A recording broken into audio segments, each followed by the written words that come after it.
the young, and the restless spoilers.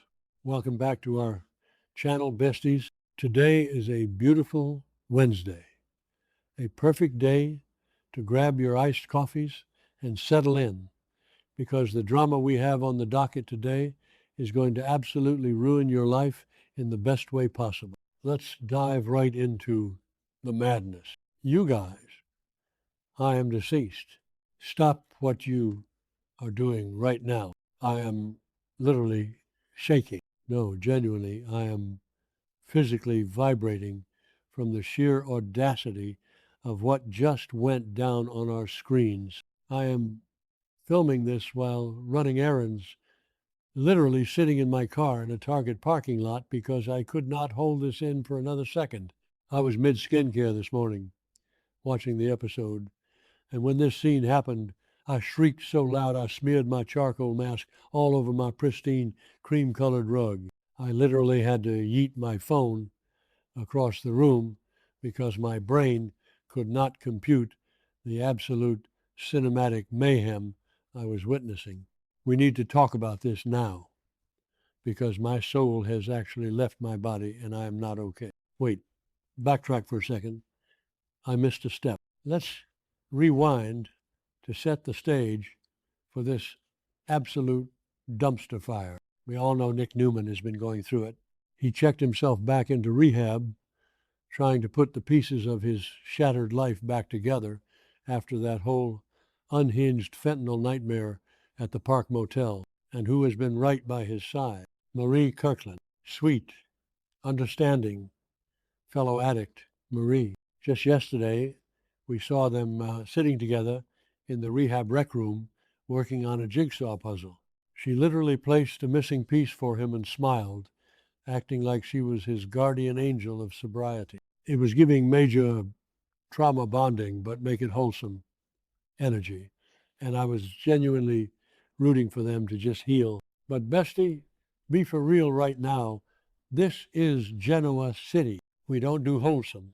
Oh, hold on. I should have mentioned this earlier, but can we talk about the aesthetic of that rehab center for a quick second? It is so aggressively beige, like the walls, the tables, the weirdly aggressive fluorescent lighting that makes everyone look like they haven't slept since 2015. It's straight up a metaphor for Nick's current mental state. Blank, sterile, and desperately trying to find a clear picture amidst 1,000 scattered puzzle pieces.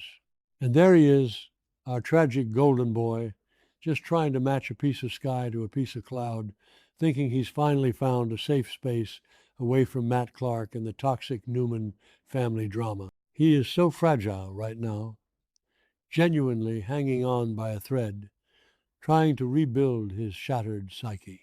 So there they are, bonding over cardboard cutouts, when suddenly Nick's phone rings. And who is it? It's Paul Williams.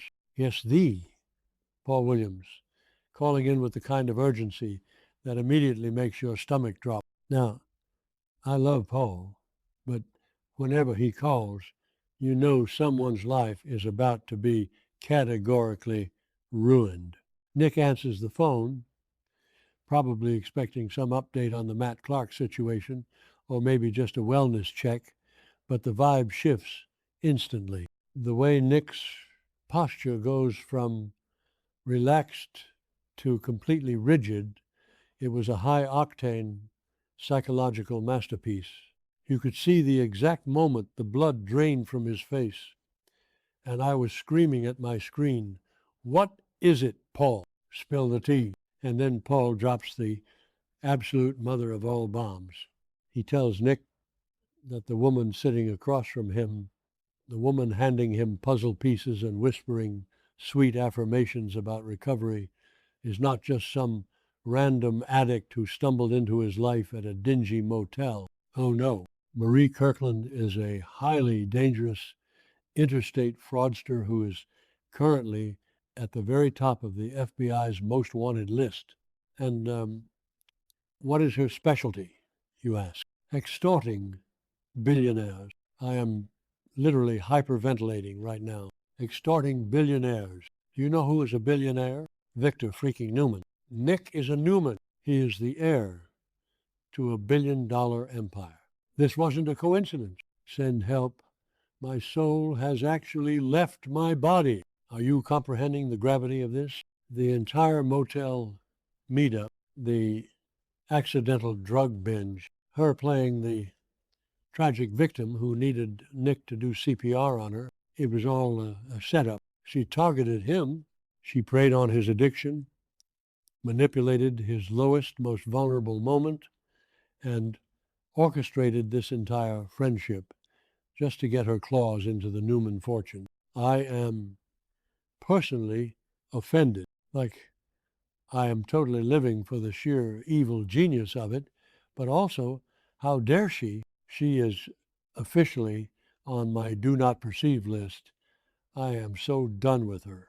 I cannot even fathom the level of psychopathy required to fake an overdose just to trap a billionaire heir.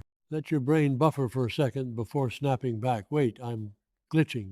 Okay, back to the main event. So Paul is on the phone laying out this entire criminal dossier, and Nick is just staring at Marrie.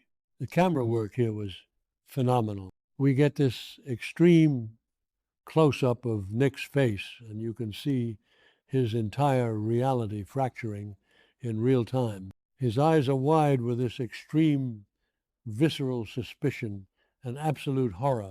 The fragile trust he had just started to build, the belief that he wasn't alone in his struggle, is violently ripped away. It's not just a betrayal.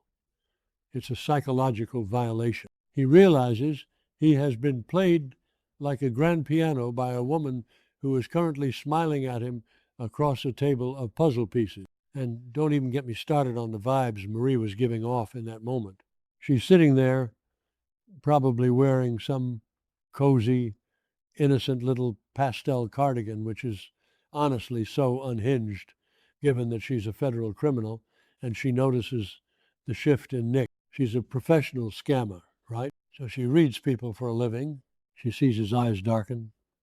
She sees the way his hand tightens around the phone, and she instantly knows the jig is up. Paul Williams has blown her cover. The micro expressions on her face, besties, it was terrifying. The sweet, supportive rehab friend completely evaporated, and this cold, calculating monster emerged from beneath the surface. Did I say that yet? Ugh, my brain is mush. Moving on. The moment Nick hangs up the phone, the silence in that rec room is deafening. It's just the two of them, a half-finished puzzle, and the heaviest, most suffocating tension you have ever felt. Nick is reeling, his brain buffering from the sheer audacity of this betrayal. He confronts her, his voice probably shaking with rage and heartbreak, realizing that every single vulnerable thing he shared with her was just ammunition for her extortion plot. He's looking at her like she's a ghost or a demon. And honestly, she basically is. But does Marrie panic? Does she beg for mercy or try to run away? No. She straight up drops the mask and goes full supervillain. She looks Nick dead in the eye with zero remorse and unleashes her ultimate trump card. She threatens him. She tells him that if he even breathes a word about her location to Paul, the FBI, or anyone else, she will release videos of him. What videos, you ask? The videos of him doing drugs at the motel. I literally gasped so hard I choked on my own spit. She recorded him while he was relapsing on fentanyl and cocaine, while he was at the absolute lowest point of his entire life. I am genuinely unwell. The absolute cinematic mayhem of this woman setting up a hidden camera in a dingy park motel room to film a Newman heir doing hard drugs. It's sick. It is twisted. It is the most diabolical thing I have ever heard. Nick thought he was having an isolated, tragic relapse, but he was actually starring in an extortion tape. The stakes are astronomical right now. If that footage gets out, it doesn't just ruin Nick's reputation, it destroys his custody chances, it humiliates the Newman family globally, and Victor Newman would actually go nuclear. Victor would scorch the entire earth. Imagine the psychological torture Nick is going through in this exact second. He is already fighting the demons of addiction, fighting the trauma of Matt Clark's mind games, and now he is being blackmailed by the one person he thought understood his pain. It's a complete psychological panic. His sanctuary, the rehab center, the one place he was supposed to be safe from the chaos of Genoa City, has been breached. The enemy isn't at the gates. The enemy is sitting across the table, holding a cardboard puzzle piece and a metaphorical gun to his head. It's giving major, I cannot even, energy, and I am spiraling over his choices right now. Let's dissect the sheer evil of Marrie Kirkland for a minute, because she is playing 4D chess while Nick is playing checkers. She knew exactly what she was doing. She knew the Newmans are billionaires. She knew Nick was vulnerable. She probably tracked him, orchestrated the motel meeting, played into his savior complex by making him do CPR on her when she faked not breathing, and then followed him into rehab to secure her investment. She is a predator, and the way she just calmly threatens to destroy his life if he turns her in, it's chilling. She has him completely trapped. He can't run, he can't fight, and he can't call the cops without blowing up his own life. And wait, I have to veer off into a completely random tangent about something tiny. Did anyone else notice the ticking clock in the background of that scene? It was this faint, rhythmic ticking sound that just amplified the anxiety of the standoff. It felt like a countdown to Nick's absolute destruction.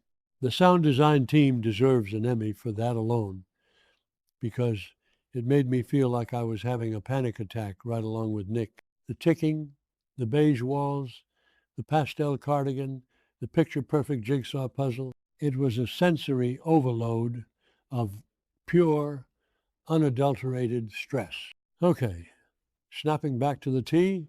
So now a tense psychological war has erupted right in the middle of the recovery center. They can't scream at each other because there are nurses and other patients around. They have to keep their voices low, exchanging venomous, life-ruining threats over a table. It is the most twisted juxtaposition I have ever seen. Nick is trapped in a quiet, deadly standoff with his own personal demon. He is paralyzed by the fear of those videos leaking, knowing that if the world sees him in that state, his life is over. The irony of rehab being his prison is just too much to handle. I am calling it right now, besties. The villain arc is about to go nuclear. Nick has been pushed too far. Between Matt Clark faking his death, Victor's constant manipulation, and now this FBI-wanted psychopath blackmailing him with drug tapes, Nick is going to snap. You can only back a Newman into a corner for so long before they bite back, and when they do, it is a bloodbath. I am manifesting a total dumpster fire by the next update. Will Nick pretend to play along to get her phone? Will he risk it all and call her bluff? I am literally vibrating with anticipation. Honestly, if I were Nick, I would just flip the puzzle table, scream into the void, and let Victor handle her. Because if Victor finds out that some interstate scammer is blackmailing his son with fentanyl videos, Marrie Kirkland won't have to worry about the FBI anymore. Victor Newman would literally buy the FBI just to have jurisdiction over her destruction. He will make her disappear into the ether. But Nick is trying to be his own man, trying to handle his own messes, and it is blowing up in his face spectacularly. This betrayal has personally attacked my soul, and I am going to need at least 3 business days to recover from the stress of this scene alone. Besties, I am too unwell to handle the gravity of these events. This situation is now my entire personality, and I am not okay. I am going to be staring at the ceiling until 4 a.m. trying to figure out how Nick gets out of this without completely destroying his life. Keep your eyes peeled, because Genoa City is about to explode, and we are going to be right here spilling every single drop of this scalding tea. I'm going to go scrub this ruined charcoal mask out of my rug now. Stay chaotic, stay invested, and I will see you in the next breakdown.